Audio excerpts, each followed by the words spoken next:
Hello, this is Melik Karagöz. In this session, I will discuss populism and anti-populism and the history of Turkish Republic, especially in the early Republican period, starting from 1923 to 1950s, roughly. I think it is important to focus on this period of time to better understand the mechanisms of populism being articulated throughout the decades until maybe today.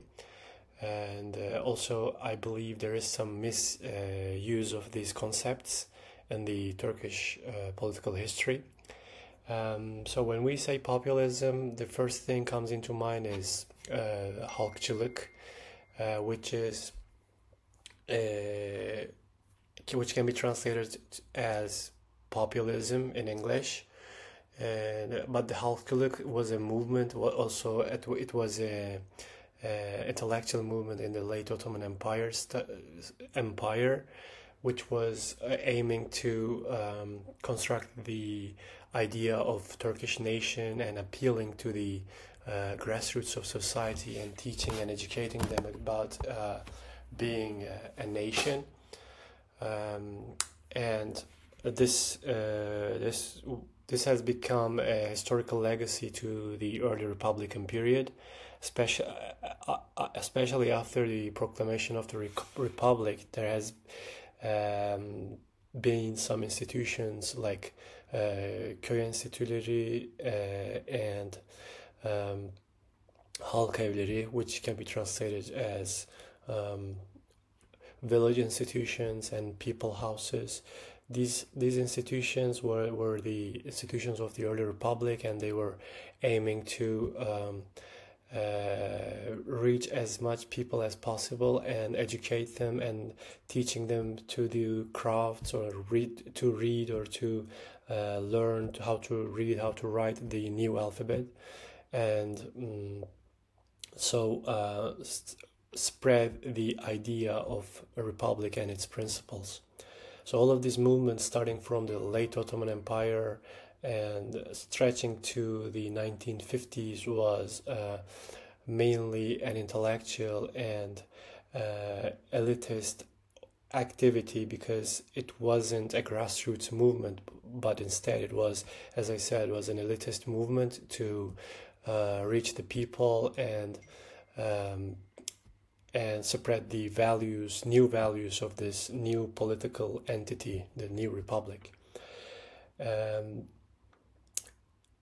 I think it is important to re-elaborate this concept of populism in this period of Turkish history and politics, because, as I said, it is, even though it is named as populism, as halkçılık in Turkish, it wasn't a really populist movement, because, as I said, it wasn't a grassroots movement, but instead it was an elitist movement, which was which was initiated by elites and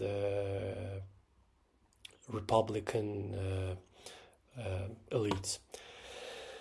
On the other hand, we have some other ethnic and religious anti-movements, counter-movements against the Republican regime, and there has been some two parties in the early Republican period and many other counter-movements. At the end, we have a party established in 1946 and came to power in 1950, Democratic Party of Turkey. So this party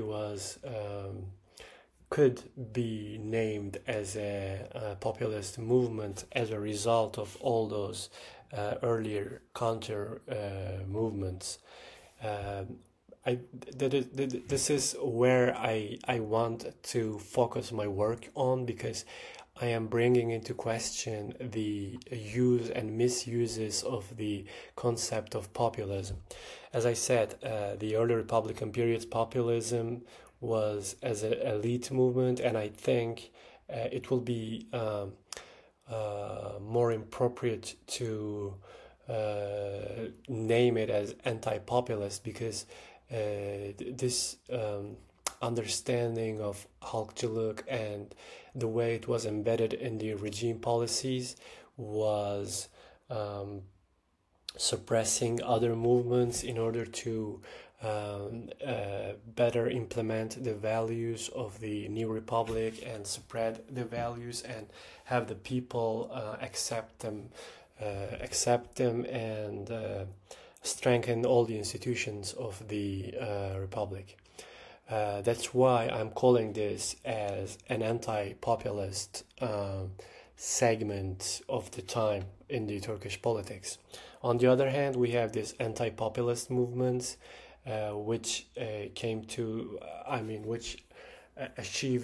arrived at its best in the 1950 with the time when Democrat Party came to power, and this was even though the leaders of this party too were former members of the Republican People Party, the founder of the republic in Turkey, they were this new party's leaders had more direct links to the society, especially to the landowners and to the rural people. So they were also conducting or adopting a populist discourse to mobilize all the segments of society and increase their votes as much as possible. This new conception, in my opinion, new conception of populism and anti-populism is capable of giving us a new tool to better understand how populism been evolved in Turkish history even after the 1950s and even maybe until today, because all the institutions of